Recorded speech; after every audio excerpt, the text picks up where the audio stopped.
ओम शांति। मीठे बच्चे, देही अभिमानी बन बाप को याद करो। ये बात तो कितने वर्षों से बाबा कह रहा है, लेकिन अपन सब अगर कर दिए होते तो दोबारा कहना पड़ती। तो याद का बल जमा होता है, याद का बल जमा होता जाएगा। और क्या कर लोगे तुम उस बल से? जब कोई चीज़ जमा होगी, कहाँ काम आएगी? उस याद के बल से तुम सारे विश्व का राज्य ले सकोगे। वो बल इतना है, सारे विश्व का राज्य ले सकोगे। प्रश्न है, कौन सी बात तुम बच्चों के ख्याल ख्वाब में नहीं थी जो प्रैक्टिकल हो गई? ऐसी कौन सी बात थी जो तुम्हारे न ख्याल में थी न ख्वाब में थी, सपने में भी नहीं थी, विचार में भी नहीं थी, और वो प्रैक्टिकल हो गई, यथार्थ में बन गई? उत्तर है कि तुम्हारे ख्याल और ख्वाब में नहीं था कि हम भगवान से सीखेंगे राजयोग और विश्व के मालिक बनेंगे। न तो ख्याल में था न ख्वाब में था। और राजाई के लिए पढ़ेंगे भी उससे, वो हमें पढ़ाने आएगा। तुमने कभी नहीं सोचा होगा, अरे हम कहाँ।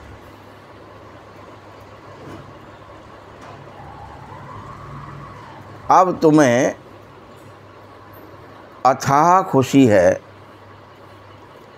कि सर्वशक्तिमान बाप से बल लेकर हम सतयुगी राज्य अधिकारी बन रहे हैं।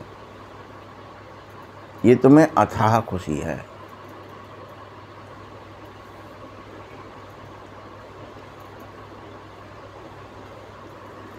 ओम शांति।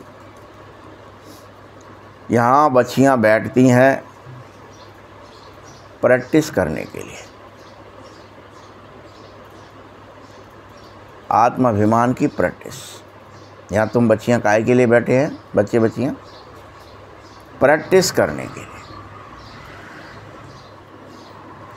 वास्तव में संदली पर बैठना उनको चाहिए जो देही अभिमानी बन बाप की याद में बैठे हैं और बैठे। बस उनको ही संदली पर बैठना चाहिए।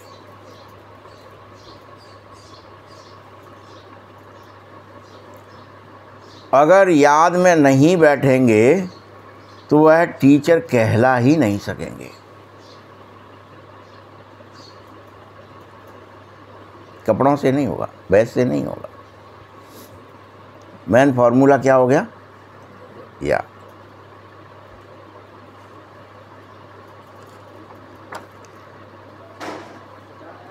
क्योंकि याद में शक्ति रहती है, ज्ञान में शक्ति नहीं रहती। कि तुम कितने जानकार हो उससे कुछ नहीं होता, तुम्हें कितनी याद है इसी पर दारोमदार है। इसको कहा ही जाता है याद का बल। योग बल कहा जाता है जो सन्यासियों ने अक्षर दिया था। योग को भी क्या कहते हो? योग बल से फला काम किया। बल एक शक्ति है योग।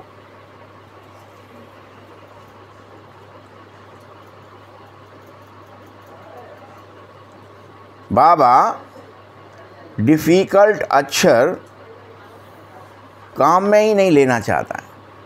जो भी अक्षर कठिन है उन्हें वो काम में नहीं लेते हैं। कहते हैं बच्चे बस तुम तो मुझे याद करो। बस।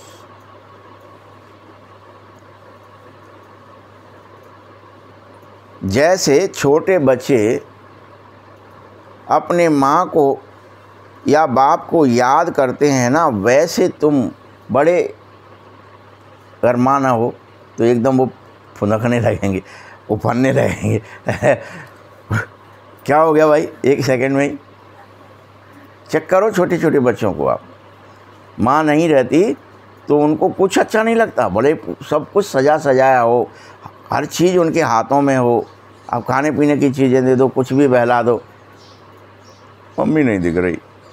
अरे क्या ही दिखे, ना दिखे तो क्या ही हो जाएगा, बट उसको लगता है कि बस मैं अकेला हो गया, अब मेरा कोई सपोर्टर नहीं बचा, उसके बगैर वो रहना नहीं चाहता है। क्या ऐसी स्थिति हमारी शिव बाबा के लिए है? ये चेक करो। अभी तो कौन हो भाई? बाबा के बच्चे ही हो ना, कि माया के हो? कि माया तो है ही, क्या दिक्कत है, चलो आसपास ही है। नहीं, बाबा के हैं।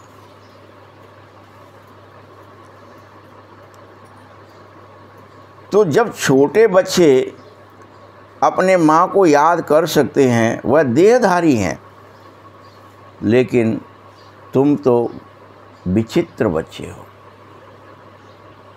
ये तो बड़े विचित्र हैं। और विचित्र का मतलब ये सोचते थे अलग टाइप के हैं कुछ, ऐसा नहीं। विचित्र मतलब जिसका कोई चित्र नहीं है, जिसका कोई चित्र नहीं है, आत्मा का कोई चित्र नहीं। तुम विचित्र बच्चे हो। और ये शरीर अर्थात चित्र तुम्हें यहाँ मिला है। तुम बच्चे तो विचित्र हो।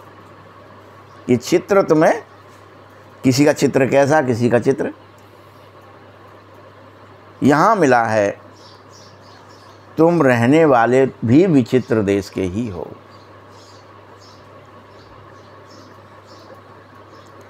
और वहाँ कोई भी चित्र नहीं है।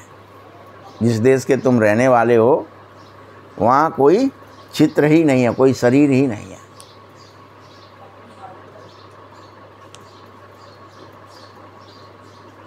तो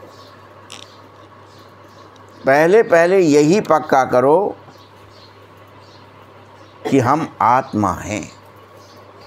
यही पक्का करो, और हर दिन पक्का करो, हर क्षण पक्का करो। और फिर जैसे ही आत्मा निश्चय कर लो, फिर बाबा के लिए फुदक फुदक के रो। अरे बाबा तुम कहाँ हो, हम अकेले कैसे, फुदक फुदक के। देखो छोटे बच्चों को क्या ही हालत हो जाती है उनका। आप धड़कनें देखोगे तो बढ़ जाएंगे। ऐसा लगेगा जैसे जाने क्या ही लुट गया इसको, क्या ही हो गया, ये अभी अभी तो ठीक था, बस याद आ गई।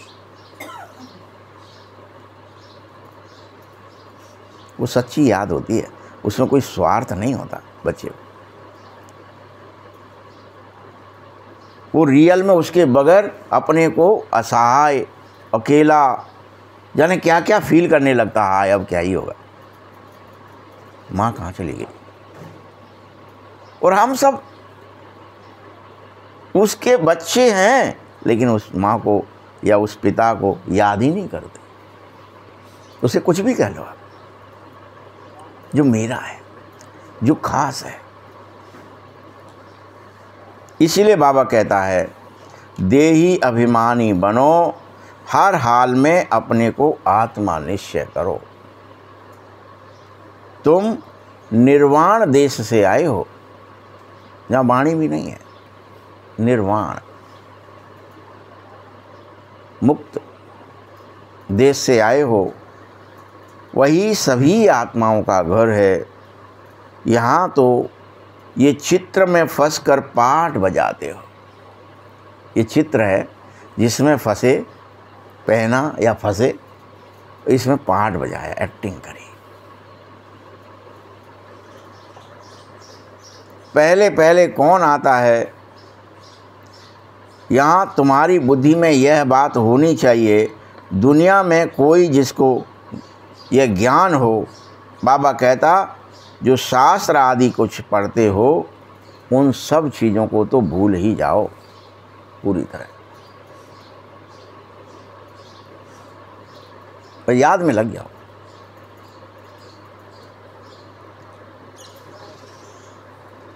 श्री कृष्ण की महिमा आदि फलाने की महिमा कितनी करते रहते हो देवी देवताओं की, सब भूल जाओ।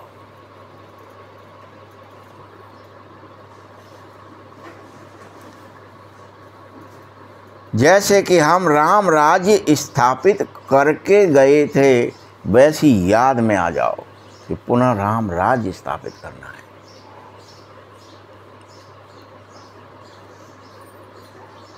शिव भगवानो वाच है, आदि सनातन राजा रानी के राज्य का जो कायदा है,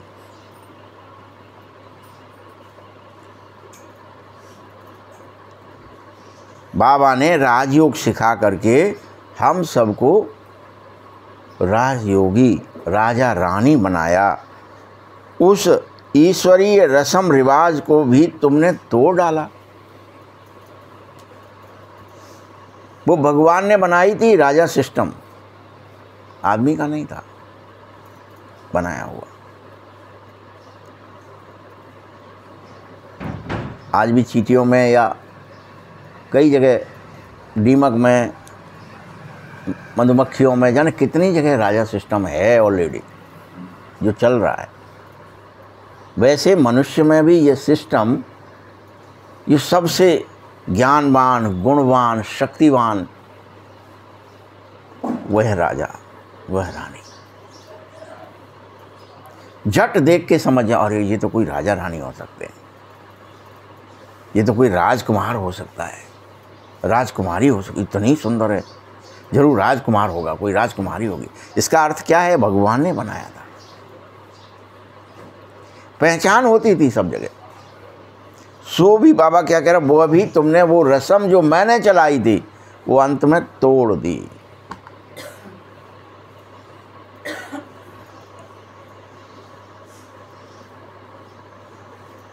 बोला राजा ही नहीं चाहिए हमको, तो प्रजा पर प्रजा का राज्य ही चाहिए। तुमने क्या किया है? प्रजातंत्र करेंगे, प्रजा का ही प्रजा पर प्रजा के लिए राज्य होगा, यही तो प्रजातंत्र है। देखो इस प्रजातंत्र की अब जरा से दिनों में क्या हालत हुई है, क्या ही हालत हुई है। गांव में जाके देखना, जब सरपंची का चुनाव हो तब कौन किसको मार डाले, कितनी ईर्ष्या फैल जाती है। घर घर में ईर्ष्या, घर घर में भय, घर घर में पार्टीबाजी। तुम हमारे मोहल्ला, तुम हमारी जात, तुम हमारा फलाना, तुम हमारे एहसान के तले, तुम हमें वोट देना, नहीं तो मार डालेंगे, और नहीं त्याजन होता खाए भी नहीं जाए। जाने क्या क्या ईर्ष्या द्वेष फैल गए।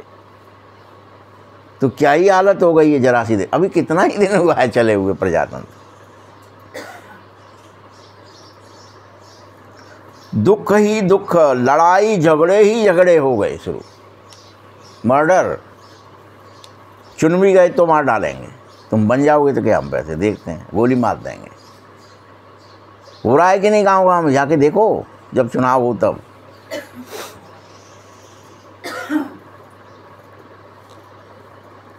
अनेक मतें हो गई हैं, अनेक मतें, इसलिए ये हो रहा है। जितने लोग उतनी मतें। अभी तुम बचे, पुनः श्रीमत पर राज लोगे। एक मत हो जाओ तब राज्य बने। फिर इतनी तुम्हारे में ताकत वहाँ रहती है। कितनी रहती है लक्ष्मी नारायण में ताकत? बता रहे बाबा। किसकी? योग बल की। किसकी? हाँ, इतनी ताकत रहती है जो वहाँ लश्कर आदि कुछ नहीं चाहिए तुम्हें, कुछ भी नहीं। बॉडीगार्ड चाहिए, मिलिट्री चाहिए, पुलिस चाहिए, कुछ नहीं चाहिए। तुम्हारे योग बल की ताकत है।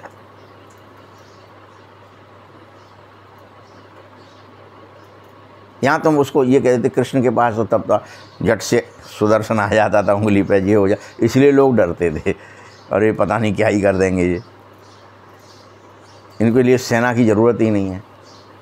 दिखाते हैं ना, सब स्वदर्शन में रहते थे, आत्मदर्शन में, सब योग बल में रहते थे, और वो बल से काम होता था संसार में। राजा ने कही है, महाराजा ने कही है, विश्व महाराजा कह रहे हैं, ये बात फरमान है, सबको मानना ही है, घुटनों हो जाएंगे सब, बैठ जाते सब। महाराज ने कही है, बस हो गया काम। ये थी तुम्हारी वाणी की ताकत, वाण से ज़्यादा, परमाणु हथियार से भी ज़्यादा ताकत थी वो योग बल। कुछ लश्कर नहीं होता वहाँ, कोई डर की बात ही नहीं होती। ऐसा होता है इन लक्ष्मी नारायण का राज्य, वहाँ अद्वैत होता है,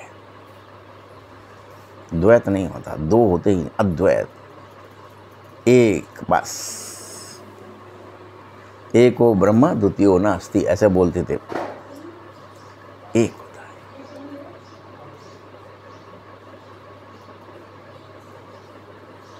अद्वैत यानी यहाँ द्वैत है ही नहीं, यहाँ दो पना है ही नहीं, मैं और मेरा है ही नहीं, हम बस, अद्वैत।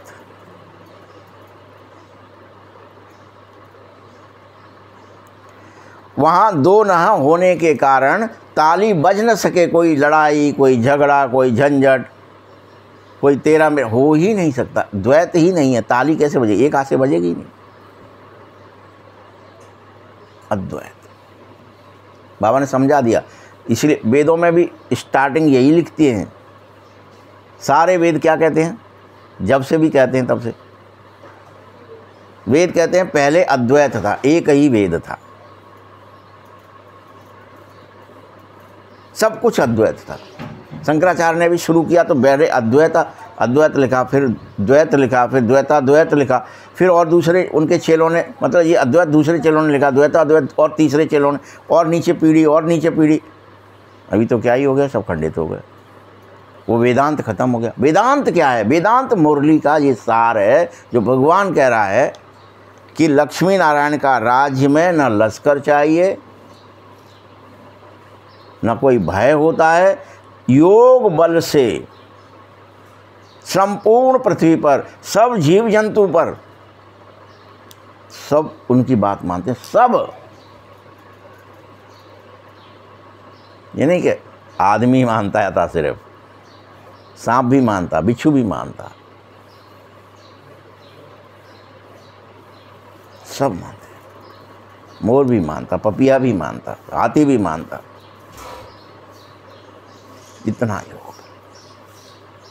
तो यहाँ पे भी जब नारायण स्वामी आए, एक बच्चा था छोटा सा वो, और जहाँ भी बैठ जाता दूसरे संत महात्माओं ने, अभी शेर आएगा इसको खा जाएगा, उसने कहा मैं भय खाएगा, ये खाएगा, हाल ज्ञान दिया तो अभी वो नहीं माने, वो खिड़कियों से देख रहे थे अभी इसको खाता है। शेर रियल में आया, दंडवत किया, बैठ गया शेर आराम से। तब वो बाहर जब शेर चला गया और तब उसकी पूजा होने लगी, लोग करने लगे। ये सब क्या है, योग बल है। वहाँ नहीं चाहिए बंदूक तो कि शेर आएगा तो हमको बाण मारना है, हत्या करनी है, नहीं, वो प्रणाम करेंगे सब।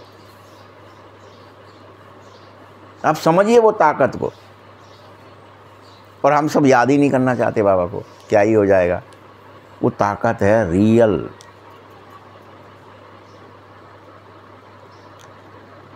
इसीलिए उसको, उस राज्य को जो लक्ष्मी नारायण का होता है, उसको अद्वैत राज्य कहा जाता। क्या कह रहा है बाबा, अद्वैत।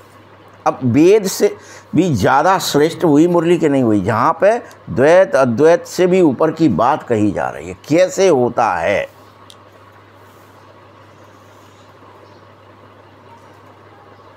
तुम सभी बच्चे उस समय देवता बन जाते हो, बाप तुम्हें देवता बना देता है, मनुष्य नहीं रहते। इतना योग बल हो जाता है तुम्हारा, साधारण नहीं रहते, अति विशेष।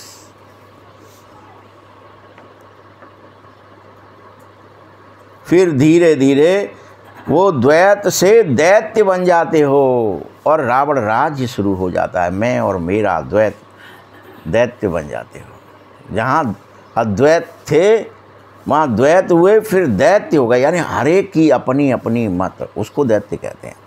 आपकी मैं न मानूंगा, मेरी आप मत मान। किसी की मति दूसरे से मिल ही नहीं रही, किसी का भी विचार, किसी के भी भावना, किसी के भी कर्म दूसरे से मेल ही नहीं खाते। सब अपनी अपनी टाल रहे हैं इस समय। इसलिए दैत्य बन जाते हो। उस द्वैत से अद्वैत से द्वैत और द्वैत से दैत्य, ये प्रक्रिया है। तुम बच्चे अभी यह समझो कि हम भारतवासी समस्त विश्व के मालिक थे। ये स्वीकारो फिर से। जब हम फिर से पुनः आत्मज्ञान में, आत्मस्मृति में आ जाएंगे, पुनः सिर्फ एक की याद में रहेंगे, अद्वैत हो जाएंगे, एक बाबा, दूसरा कुछ है ही नहीं।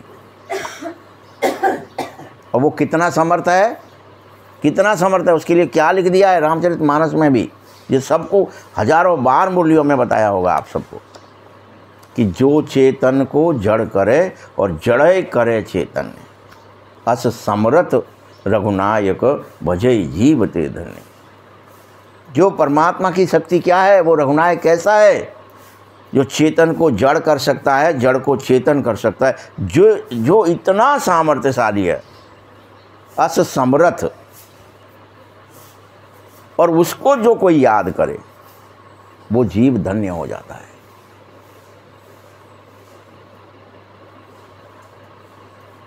ये प्रमाण है कि वो भगवान की ताकत क्या है।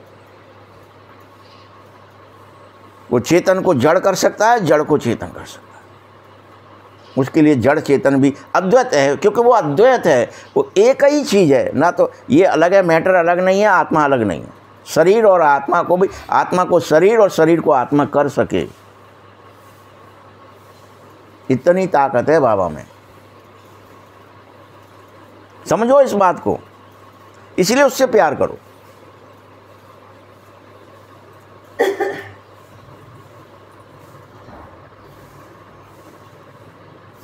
तुम सारे भारतवासी यह बात समझो, तुमको विश्व का राज्य सिर्फ बाबा के याद के बल से ही मिला है। कल्प पहले भी सबको, और कल्प कल्प मिलता है। बाबा ये भी नहीं कह रहा कि एक ही बार मिला है, एक ही बार, कल्प कल्प मिलता रहता है। सिर्फ याद का बल पुनः धारण करो, यही आदेश है। फिर राज्य चाहिए, भाग्य चाहिए, अद्वैत चाहिए, नारायणपन चाहिए, तो एक को याद करो।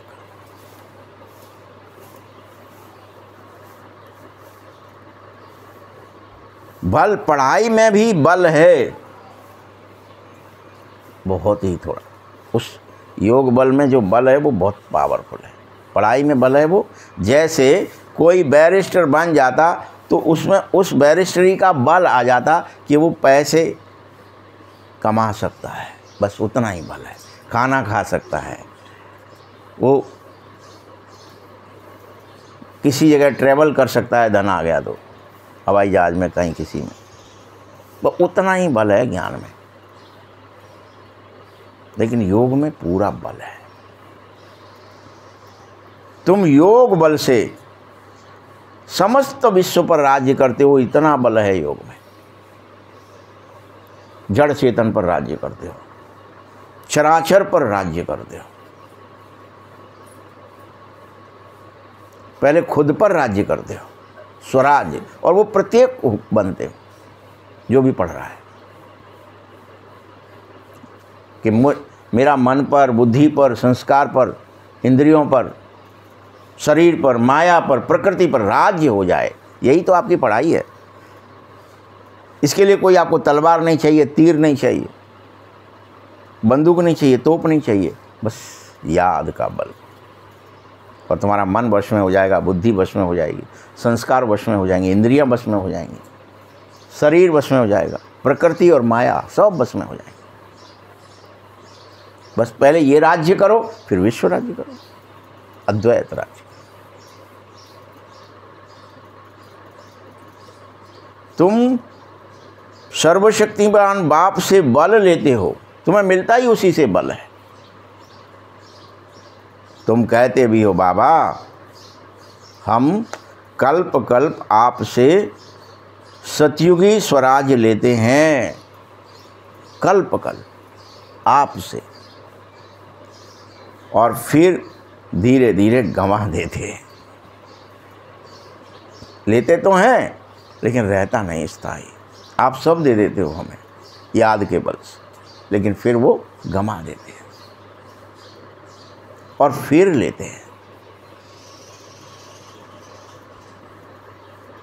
अब तुमको बाबा ये पूरा ज्ञान दे, पूरी जानकारी दे रहा है कि तुम लेते हो आत्मबल से, मेरी याद से, और फिर देह की याद में जाने से दैत्य बन जाते हो। तुम्हारी मति अद्वैत से दैत्य मति हो जाती है। बुद्धि धियो जो होती है, उस धियो मति से पत्थर बुद्धि हो जाती है।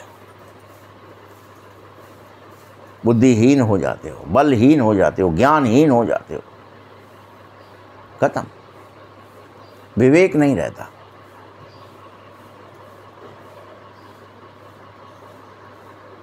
अब पुनः श्रीमत पर श्रेष्ठ विश्व का राज्य ले लो, पुनः।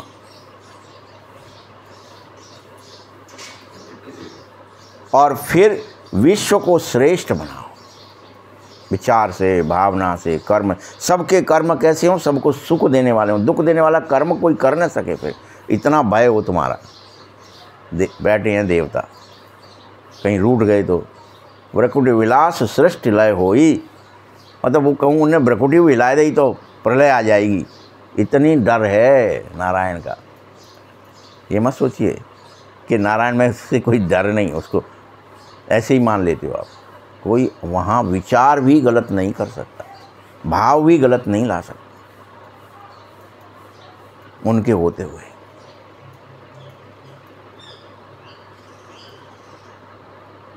और ये पूरा विश्व श्रेष्ठ बन जाता है। यह रचता और रचना का ज्ञान तुमको अभी बाप दे रहे हैं कि ऐसे तुम ताकतवर हो जाओगे। बस मुझे याद करो, पुनः हो जाओगे। कल्प कल्प हुए हो, तुम विश्वास करो।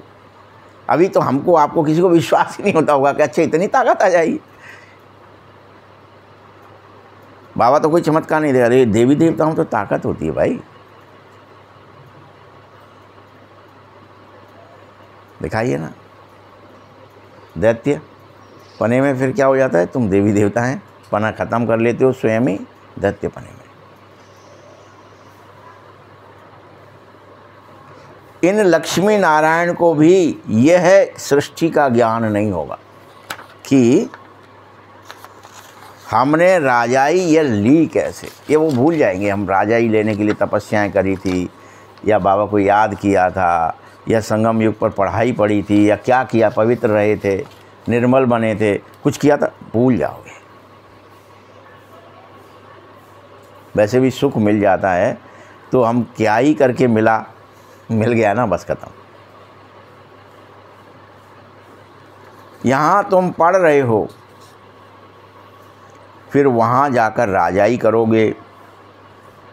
कई बच्चे अच्छे धनवान के घर जन्म लेते हैं तो कहने लगते हैं ना कि इनके अगले जन्म में ज़रूर इसने कुछ पिछले जन्म में अच्छे काम किए होंगे, इसीलिए इसने इतने श्रेष्ठ घर में जन्म लिया है। कोई सिंधिया के घर जन्म जाए या कोई, तो क्या कहते हैं, अरे भाई बड़ा भाग्यशाली है, उनके घर जन्मा है।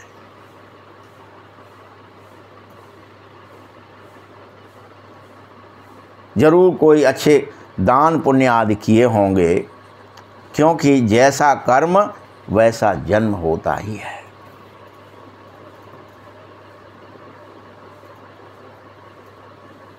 अभी ये रावण राज्य है, यहाँ जो भी कर्म कर रहे हो वो सब बुरे कर्म हो रहे हैं, विकर्म हो रहे हैं। इस रावण राज्य में जो कुछ करते हो आप, सब विकर्म हो जाता है। सीढ़ी उतरनी थी सो उतर गए, सबसे बड़े ऊंचे से ऊंचे देवी देवता धर्म वालों को भी सीढ़ी उतरनी ही पड़ती है। यही ड्रामा है।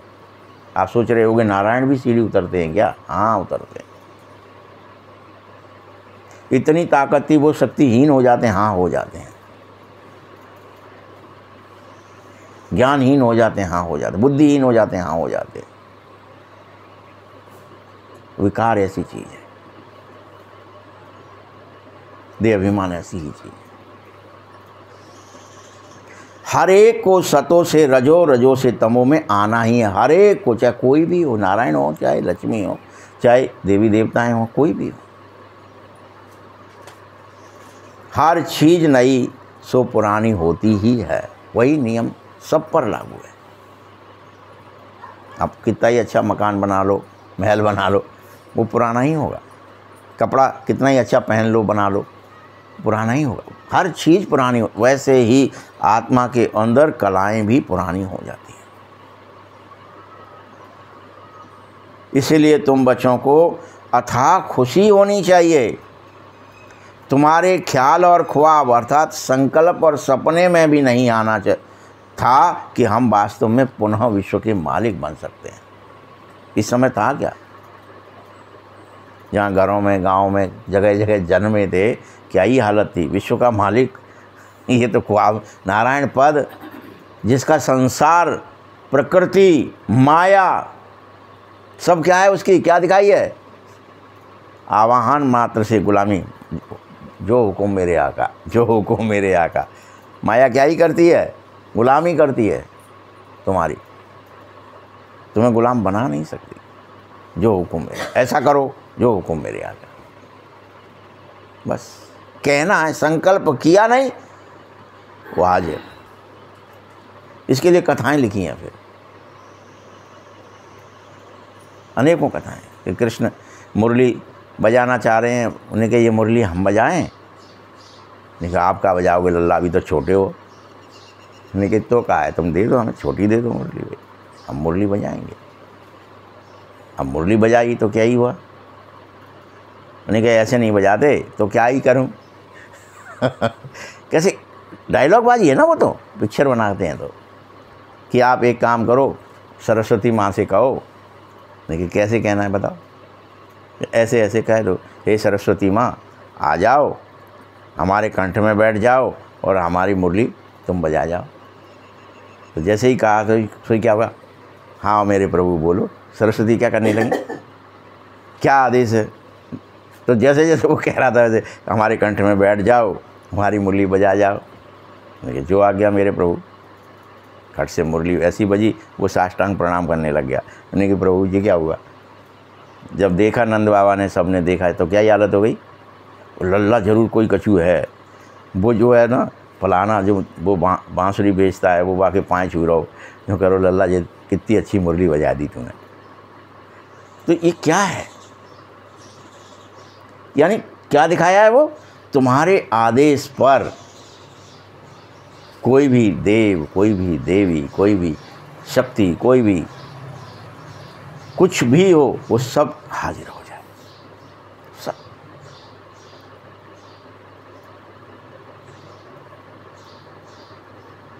आप ही पूज्य, आप ही पुजारी। तुम्हारी बुद्धि में ये होना ही चाहिए। जब हम पूज्य थे फिर हम ही पुजारी बन गए। ये भी याद रहना है। ये ज्ञान है, अभी बस ज्ञान है, ये जानकारी है, ये तुम्हें रहनी चाहिए संगम पर। ये होता है ऐसा। बाबा कहता है ये भक्ति मार्ग के गपोड़े जो कह दिए कि शास्त्रों में 84 लाख जन्म होते हैं, ये सब भूल जाओ तुम। गपोड़ा क्या कहा बाबा ने? लाखों जन्म है, 84 लाख योनियाँ हैं, उनमें तुम जन्मोगे जाके। प्रत्येक को वहाँ जन्मना पड़ेगा। एक बार गए इधर से तो उनमें घूम के फिर वापस आना है। ये बड़ा गपोड़ा है।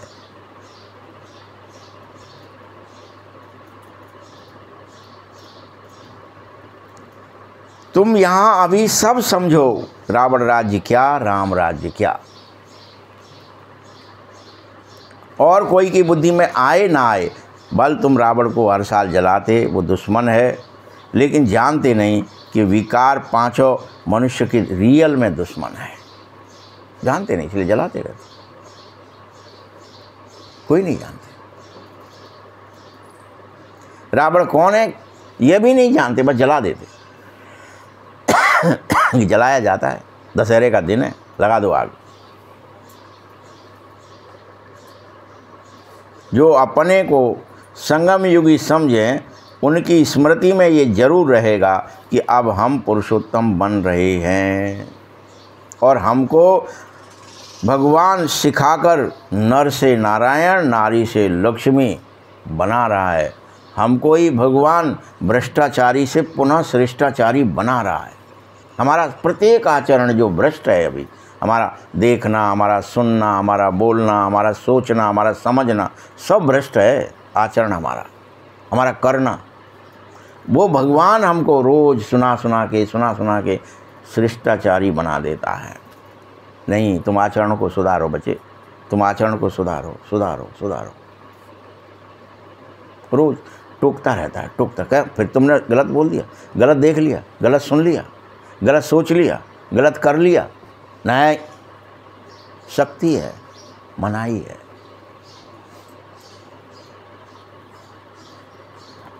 तुम बचे यह समझो कि हमको ऊंचे से ऊंचा सर्वोच्च भगवान, निराकार भगवान पढ़ाता है। तुम्हें कितनी अथाह खुशी होनी चाहिए कि हम उसके स्टूडेंट हैं।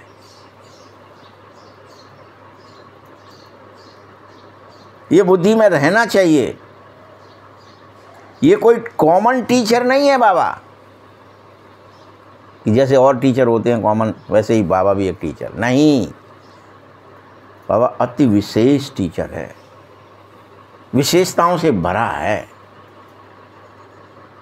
तुमको सर्वशक्तिमान भगवान पढ़ा रहे हैं और इस पढ़ाई से ही तुम नर से नारायण बनोगे, ऊंच पद मिलेगा। जिसने भगवान से पढ़ लिया, सुन लिया, समझ लिया और उस पर चल पड़ा, सो बन जाएगा।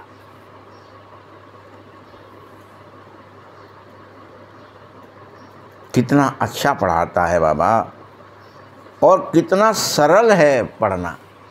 इजी, बाबा नाम दे रहा, इजी। कितना सरल, कोई कठिनाई है क्या पढ़ाई में? बताए ना जरा। बाबा को याद करना है, सर्वशक्तिमान बन जाना है, योग का बल आ जाएगा तुम में और तुम्हारी सब बात मानेंगे। मन भी मानेगा, बुद्धि भी मानेगी, संस्कार मानेंगे, इंद्रियां मानेंगी, माया मानेगी, प्रकृति मानेगी। बस बाबा को याद करो। कितना सरल, इससे ज़्यादा सरल कुछ हो सकता है क्या? कि एक को साध लो, सब सध गया।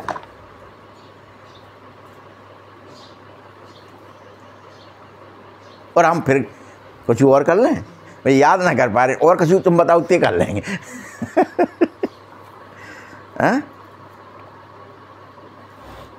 इतना सरल है। बाप ज़्यादा भी नहीं कहता, कम से कम सवेरे पौना घंटे, आधा घंटे पढ़ना होता है।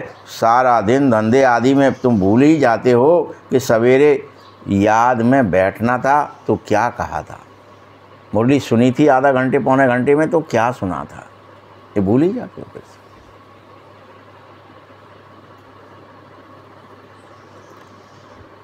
कहा जाता है बाबा को तो बहुत प्यार से याद करो, क्योंकि वो परम धाम छोड़कर हमको पढ़ाने आया है। बड़े प्यार से याद करो। अभी हमको यह पता भी चला है कि 5000 वर्ष बाद आकर पुनः बाबा पढ़ाता है। ये पता चल गया ना तुम्हें कि अभी आया है, 5000 वर्ष बाद फिर आएगा, तब तक नहीं मिलेगा। चाहे सर पटकना, चाहे पैर पटकना, नहीं आएगा। बाबा के पास बच्चे आते हैं तो बाबा पूछता है कब मिले थे, तो कई बच्चियां पढ़ा के ले जाती हैं। बाबा ये पूछेगा, तुम ये कहना 5000 वर्ष पहले मिले थे, तो ये रटा देती हैं तोता रटंत। ऐसा प्रश्न और कोई साधु संत नहीं पूछ सकता है। वहाँ तो सत्संग में जो चाहे जाकर बैठ जाते हैं बहुतों को देख करते सब अंदर घुसने लगते हैं। तुम भी अभी समझो कि हम गीता, रामायण आदि कितना खुशी से जाकर सुनाते थे और सुनते थे। कितनी खुशी होती, अरे चलो गीता सुनने चल रहे हैं, चलो रामायण पढ़ने चल रहे हैं, खुशी खुशी जाकर। समझते तो कुछ थे नहीं उसमें से भी, न गीता न रामायण। पढ़ा जाता है पढ़ेंगे, सुना जाता है सुनेंगे, इससे पुण्य हो जाता है, बस यही समझ के सुनते। ये सब भक्ति की खुशी थी। और उसमें ऐसा भी नहीं था, खुशी में खूब नाचते रहते थे। अभी भागवत वगैरह होती हैं तो कितने लोग नाचने लगते हैं, नाचते। परंतु उससे कोई ऊंचे नहीं चढ़ सकते, नीचे ही गिरते हैं। उससे होता कुछ नहीं है, फायदा कुछ नहीं, गिरती कला ही रहोगे, क्योंकि वास्तविकता तो पता ही नहीं कि बल क्या है। याद एक बल है, ये पता ही नहीं। किस्म किस्म के हठयोग करते रहे, उससे ज़्यादा से ज़्यादा क्या हुआ, शरीर की तंदुरुस्ती हुई। बस क्या हुआ उससे, ये आसन, ये प्राणायाम, ये नाक बंद करके इधर से उधर, उधर से इधर, क्या ही हुआ उससे, शरीर की तंदुरुस्ती थोड़ी बहुत हुई। बाबा समझाता है सब भक्ति है, उसी की रस्म है। जब तक तुम मुझे यथार्थ जानोगे नहीं, तब तक याद कर नहीं सकते। रचता और रचना को कोई जानता ही नहीं है कि कौन रचयिता है, किसकी रचना है, क्या रचना है, जानते नहीं। तो प्यार कैसे होगा, प्यार नहीं होगा तो याद कैसे करोगे कि राम कौन है और रावण कौन है। विकारों को जानते हो, गुणों को नहीं जानते कि पवित्रता, सुख, शांति, आनंद, प्रेम, ज्ञान, शक्ति, इसका जो सागर है वो बाबा ही है। उसमें ये सब भरा है। जैसे रावण में काम, क्रोध, लोभ, मोह भरा है, वैसे उसमें ये भरा है।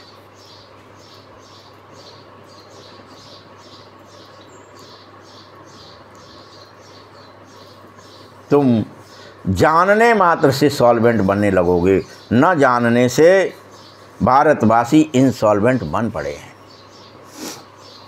तई जाने तई देई जनाई, कल बताया था ना।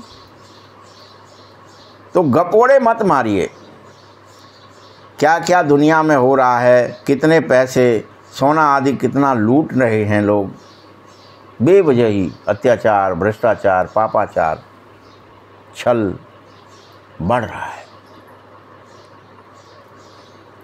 तुम यह समझो कि हम सोने के महल बनाएंगे वहाँ, ये बहुत बड़ा इम्तिहान है जिसे तुम्हें पास करना होगा।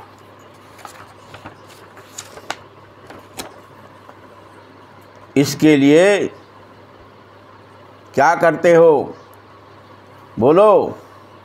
तुमको क्यों नहीं बुद्धि में आता है कि हम जरूर स्वर्ग का प्रिंस प्रिंसेस बनने के लिए ही पढ़ाई पढ़ रहे हैं, तो कितनी खुशी होनी चाहिए सबको। परंतु ये खुशी थोड़ी देर यहाँ बैठते हो तब रहती है, जैसे ही बाहर जाते हो तो खुशी गुम हो जाती है फिर से। यहाँ बैठोगे तब तक तो खूब रहेगी, लेकिन जैसे ही बाहर गए, उसने नोचा, उसने काटा, उसने खाया, उसने ये कह दिया, इसने ये कर दिया, सारी खुशी गुम। बल छोटी छोटी बच्चियां भी इस ज्ञान में लग जाती हैं। संबंधी कुछ भी समझते नहीं, कह देते हैं जादू हो गया, शायद इसलिए हमारी लड़की चली गई ज्ञान, आश्रम में रहने लगी, उसके ऊपर कुछ कर दिया है, जादू टोना।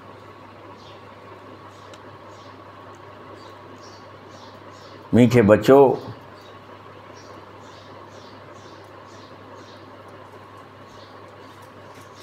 कहते हैं हम पढ़ने ही नहीं देंगे। इस हालत में जब तक सगीर है तो माँ बाप का कहना मानना ही पड़ेगा। सगीर मतलब नाबालिग।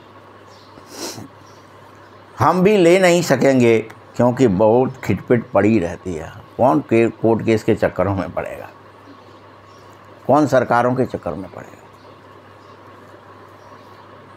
देखो शुरू में कितनी खिटपिट हुई थी। बच्ची कहे हम 18 वर्ष के हैं, बाप कहे नहीं 16 वर्ष की हुई है, अभी तो सगीर है, अभी तो नाबालिग है। लड़ाई हुई थी इस बात, कोर्ट केस हुआ था, पापा बता रहा है।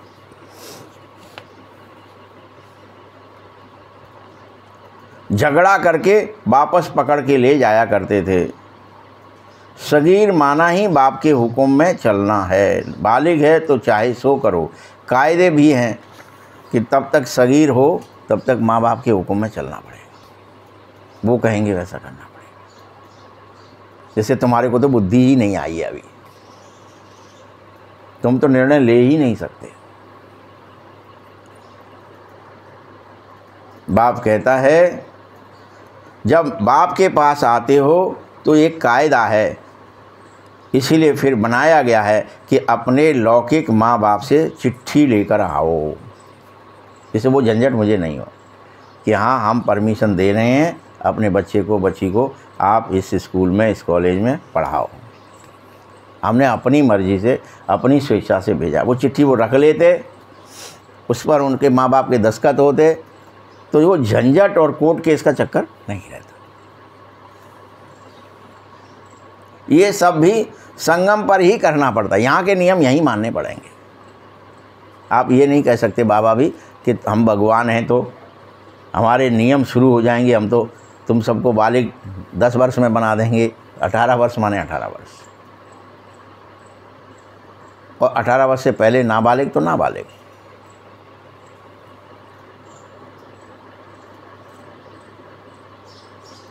जैसे खेल भी होते हैं ना, कोई अगर ठीक से नहीं खेल खेलता है तो उसको उस खेल से बाहर कर देते हैं। हटो, तुम सही खिलाड़ी नहीं हो, हटो, टीम में नहीं रहोगे। उसकी आबरू अर्थात इज्जत चली जाती बेचारे की, अरे मर गए, हमें टीम में से बाहर निकाल दिया, हम खेल नहीं पा रहे थे। ऐसे ही तुम सभी बच्चे युद्ध के मैदान में हो, माया से ठीक ठीक खेलो।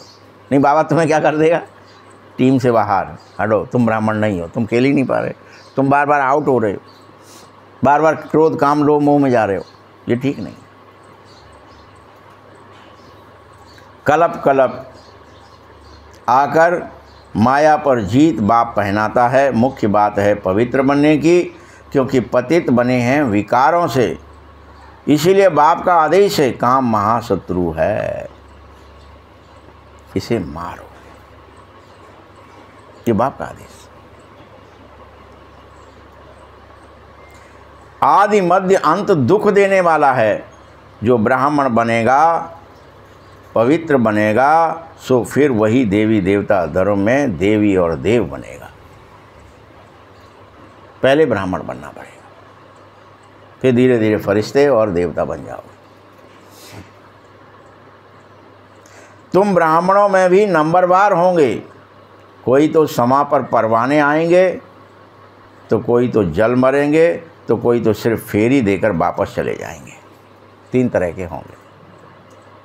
कोई आए तो समा पर यानी उस ज्योति पर फिदाई हो गए, मर गए, उसी के होकर रह गए, हटो बाबा बस, दूसरा ना कोई। दूसरे होंगे कोई जल मरेंगे, कोई फेरी देकर चले जाएंगे। चक्कर काटा गए, फिर से उन्हीं में फंस गए, और चक्कर काटा फिर देखने फेरी देने में।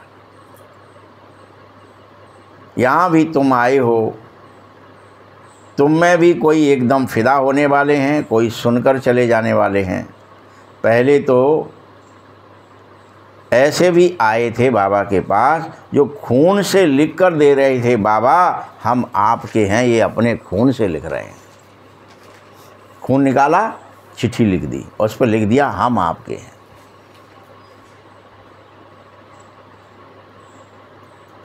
फिर भी माया उन्हें गटक गई।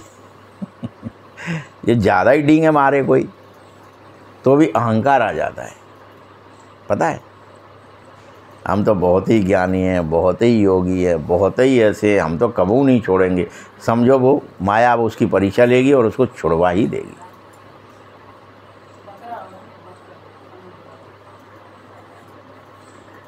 उसकी फिर माया से युद्ध चलेगी। इसको ही युद्ध स्थल कहा जाता है। ये जो मेडिटेशन हॉल है या जो आपकी ज्ञान और योग की अवस्था है, ये युद्ध स्थली है। परमपिता परमात्मा ब्रह्मा द्वारा तुम बच्चों को समस्त वेदों शास्त्रों का सार समझा रहा है। इस समय मक्खन खिला रहा है। चित्र भी ढेर हैं। नारद का भी मिसाल इस समय का ही है कि कई ऐसे बच्चे हैं जो ज्ञान में आकर भी सोचते तो हैं हम लक्ष्मी नारायण जैसे शकल वाले हो गए, लेकिन रहते तब भी बंदर बंदरिया ही हैं। तो ये नारद का मिसाल भी अभी का है। पूछो दूसरे से, दूसरों ने बताया ना, शिवदूतों ने बताया ना कि भैया शकल खुद देख लो यार, तुम काय को उचक रहे हो बार बार, अपनी शकल तो आईने में देख लो। नहीं यार, हम नारायण से मांग के लाए क्या ही देख लें, हम तो हैं ही नारायण, हमसे सुंदर जी तुम्हारी मौड़ी हम दोनों को देख ही ना रही। क्या ही हो जाता है, उचक उचक के खट से खड़े हो जाते थे, उचक जाते थे। अरे ज्ञान में भी उचकते ना पल, और हमें इतना पता है, इतना कौए ही नहीं पता। शकल तो देख लो, कर्म तो देख लो, दिखते हैं हर एक को, हर एक के दूसरे को भी दिखते हैं, हर एक को भी दिखते हैं। बाबा कहता है अपने अंदर देखो हम लायक बने हैं कि नहीं, हमारे में अभी भी कोई विकार तो नहीं है। ये एक मिसाल लिखा है नारद का भी, एक उदाहरण है। मिसाल मतलब क्या? उदाहरण। भक्ति मार्ग वाले कहते हैं ना हम श्री लक्ष्मी को वर्ष सकते हैं। बाबा कहता है नहीं, ज्ञान सुने तब सद्गति को पाएं। मैं पतित पावन सबकी सद्गति करने आया हूँ। तुम समझो बाप हमको रावण राज्य से लिबरेट कर रहा है। ये सब भक्ति के धक्के हैं। आधा कल्प ब्रह्मा का दिन और आधा कल्प है ब्रह्मा की रात, सो होकर ही रहता है। तुम समझो हम सब बीके का अभी आधा कल्प दिन होने ही वाला है। सबका नहीं होगा। जो ज्ञान में आएगा, जो सुनेगा, जो योग का बल धारण करेगा, जिसमें धारणा हो जाएगी योग के बल की, वह उसके लिए दिन हो जाएगा।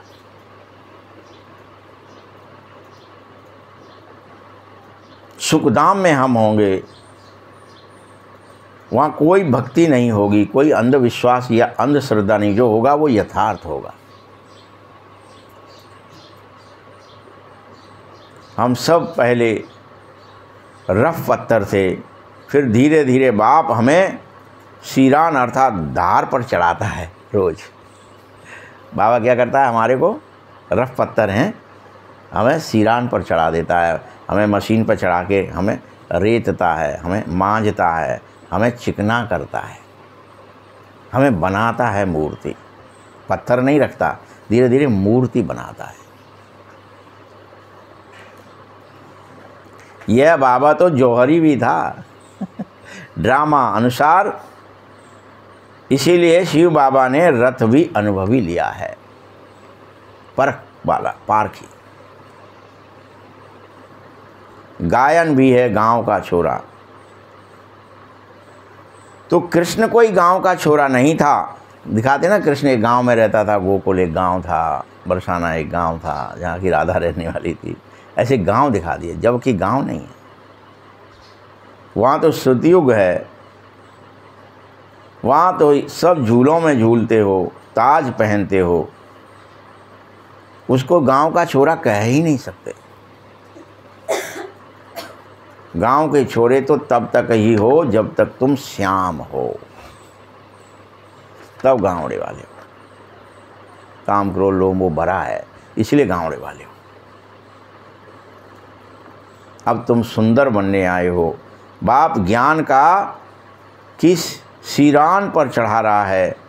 सत का संग कल्प कल्प एक ही बार कल्प में मिलता है, बाकी सब है झूठ के संग।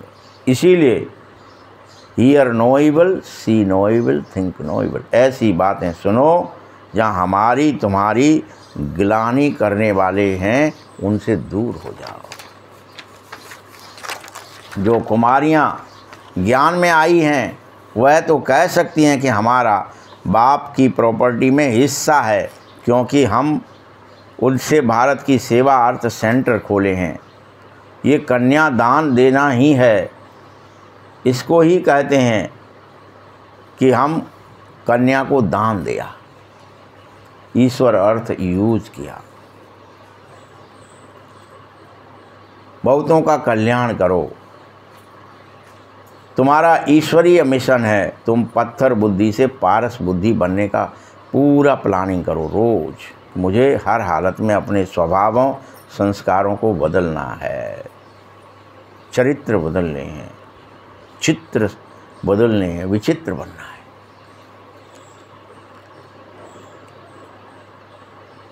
जो हमारे धर्म के होंगे वह अवश्य ज्ञान सुनेंगे। एक ही घर में अभी देवी देवता धर्म का फूल भी निकल सकता है, बाकी हो सकता है कोई एक ही आए, भले कितना बड़ा कुटुंब है। तो इसलिए ये मत सोचो ये चलें तो अभी हम चलें, बे हमारी ना सुन रहे, ये हमारी ना मान रहे। बाबा मना कर रहा है, नहीं हो सकता कितना ही बड़ा हो, उसमें से कोई एक ही है तो एक ही तो आएगा। सब पत्थर हैं, एक पत्थरों के बीच में कोई मोती है तो वो मोती ही आएगा अकेला, पत्थर थोड़ी आएंगे।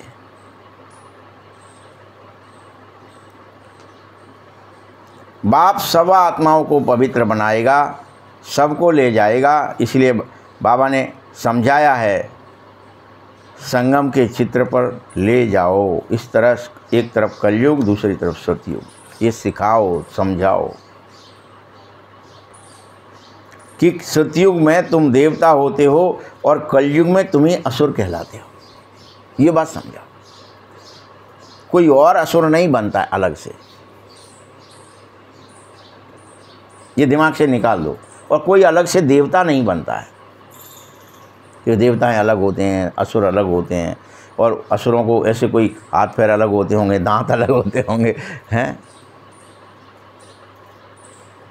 अभी युद्ध चल रहा है, देख के आ जाओ, वहाँ नाम भी रखे गए हैं बाकायदा। वो असुर इतना भारी जल्लाद है, ऐसा है, वो मारने के लिए तत्पर है, उनको भेज दो, लड़ने के लिए तैयार है, मारने के लिए तैयार है। उसके बाद इतनी क्रूरता है, वो चाय कैसे ही कुचल देता है, उसको भय ही नहीं है, दुख ही नहीं है। युद्ध में है ना, अभी भेजे जा रहे हैं, फलाने चैतन्य से आए हैं, ये यहाँ के आए हैं, वो वहाँ के लड़ाके हैं।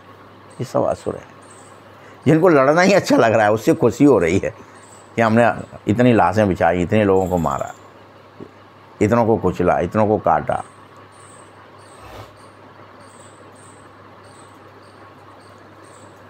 इस समय पुरुषोत्तम संगम युग है, बाप पुरुषोत्तम बना रहा है। जो पढ़ोगे सो सतयुग में जाओगे, बाकी सब मुक्ति में चले जाएंगे, फिर अपने समय पर वापस आओगे। ये चित्र बहुत अच्छे हैं, बच्चों को सेवा का शौक़ होना चाहिए। ऐसे सेवा करो, गरीबों का उद्धार करो, उनको भी स्वर्ग का मालिक बनाओ। अच्छा, मीठे मीठे सखी हृदय बच्चों प्रति माता पिता बाप दादा का याद प्यार और गुड मॉर्निंग। रूहानी बाप की, रूहानी बच्चों को नमस्ते, रूहानी बच्चों की भी बाप दादा को बहुत बहुत याद प्यार और नमस्ते। धारणा के लिए मुख्य सार है, अपने आप को देखो कि हम श्री लक्ष्मी श्री नारायण समान बन सकते हैं या नहीं। बार बार देखो, बार बार देखो। हमारे में कोई विकार तो नहीं बचा है अभी। रोज़ चेकिंग करो, रोज़ फाइन करो, अच्छा ये उभरा हुआ है, ये फलाना है। जब तक मूर्ति बन रही है, घिसाई चल रही है, रगड़ाई चल रही है, चटाई चल रही है, देखो, छांटो, अपनी मूर्ति खुद बनाओ। परखना है और बार बार दोनों तरह के जो परवाने होते हैं, पंख वाले होते हैं, परवाने मतलब पंख वाले होते हैं, उनमें चेक करो कि हम फेरी लगाने वाले हैं या फ़िदा होने वाले हैं। दो ही तरह के हैं, फेरी लगाने वाले हैं या सिर्फ फ़िदा होने वाले हैं। फेरी लगाएंगे, मुरली सुनेंगे, फलानी जगह जाएंगे, वहाँ ज्ञान में भी जाएंगे, वहाँ भी क्या होता है, वहाँ आश्रम में क्या होता है, उनके यहाँ क्या होता है, उनके यहाँ क्या होता है, सबका आनंद लेंगे। मंदिर में भी क्या होता है, मस्जिद में भी क्या होता है, गुरुद्वारे में क्या होता है, सब जगह जाते हैं लोग। ऐसे फेरी वाले बहुत हैं। मैं कल ही याद आया मुझे, राम सनेही साहू करके अपने यहाँ हैं, एक आते हैं कभी कभी, वो हर जगह गायत्री में देख लेना उनको फलाने में। कल वो सामने वो मंदिर है ना आपका, वृंदावन में है, पहुँच जाते हैं। अभी कल ही देखा था जो मंदिर है जहाँ भागवत हुई थी, मनसा पूर्ण क्या नाम है उसका, वो दर्पण कॉलोनी वाला, उसमें जा रहे थे। निकाल लो, हर जगह फेरी लगाना है कैसे भी करके। वहाँ क्या हो रहा है, वहाँ क्या चखनी है कि फ़िदा होने वाले हो।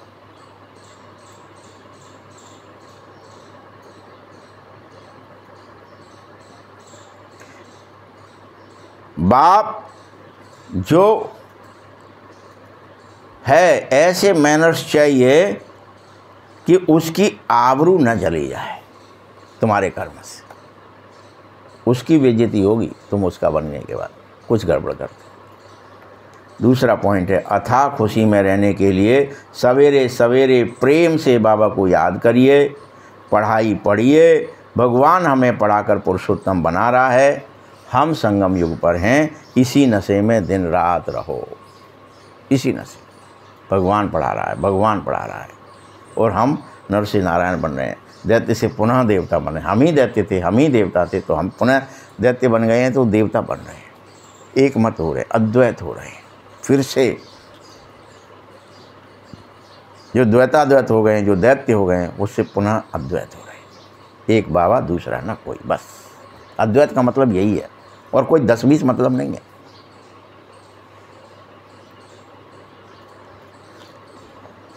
वरदान है सभी गुणों के अनुभवों द्वारा, सभी गुणों के अनुभवों द्वारा बाप को प्रत्यक्ष करने वाले। पहले गुणों का अनुभव करो, सातों का, फिर भगवान को प्रत्यक्ष करो। हाँ, जो बाबा में है वो मुझ में भी है, प्रेम मुझ में भी है, दया मुझ में भी है, क्षमा मुझ में भी है, पवित्रता मुझ में भी है, सुख मुझ में भी है, शांति। ये अनुभवी, प्रत्यक्ष अनुभव करने वाले अनुभवी मूर्त भव। बाप समान गुण, ज्ञान, शक्ति मुझ में भी है। मैं बाबा का हूँ तो बाबा के कर्म, बाबा के गुण, बाबा के स्वभाव, बाबा के मुझ में दिखें, मुझ आत्मा में दिखें, मेरे बोल में, मेरी दृष्टि में, मेरी वृत्ति में दिखें। जो बाप के गुण गाते हैं उन सभी गुणों में तुम अनुभवी बन जाओ। गाओ मत सिर्फ। क्या बन जाओ? बाबा तू दया का सागर है, हम तेरे बच्चे हैं, कुछ भी गा लेते हो, लेकिन गाओ मत, उनका अनुभव कर। जैसे बाप आनंद का सागर है, प्रेम का सागर है, वैसे ही आनंद की लहरें उस सागर से आती है, उनमें तुम लहराओ। जो भी तुम्हारे संपर्क में आवे, जो भी कोई तुम्हें देखे, तुमसे बोले, तुम्हारे सन्मुख आ जाए, उसके अंदर आनंद, प्रेम, खुशी, शांति, सुख, सब गुणों की अनुभूति उसे होने लगे। वाह, जैसे समुद्र के किनारे जाते हो या जंगल में जाते हो, पेड़ों के पास जाते हो, तो ऑक्सीजन ऑटोमेटिक फील होती है। बड़ी ठंडक है, बड़ा बढ़िया लग रहा है, बड़ी खुशबूदार हवा चल रही है। वैसे ही तुम्हारे संपर्क में आने मात्र से उन सातों गुणों के खुशी, ईश्वरीय गुणों की खुशी, खुशबू सब में से तुम में से आना चाहिए। सर्व गुणों के अनुभवी मूर्त बनो, आप द्वारा बाप की सूरत प्रत्यक्ष हो, क्योंकि आप महान आत्माएं ही परम आत्मा को अपनी अनुभवी मूर्त से प्रत्यक्ष कर सकोगे, प्रत्यक्ष कर सकोगे। स्लोगन है, कारण को निवारण में परिवर्तन कर। सारे कारणों को निवारण में परिवर्तित कर दो। कोई कारण नहीं होना चाहिए, ये कारण है इसलिए हम प्रेम नहीं फैला सकते, आनंद नहीं, खुशी नहीं मना सकते, ज्ञान नहीं कर दे सकते, पवित्र नहीं। कारणों का निवारण कर, परिवर्तन कर अशुभ बात को भी शुभ करके उठाओ। आज का स्लोगन यही है, कारण को निवारण में परिवर्तन कर अशुभ बात को भी शुभ बात करके ही उठाओ। ओम शांति।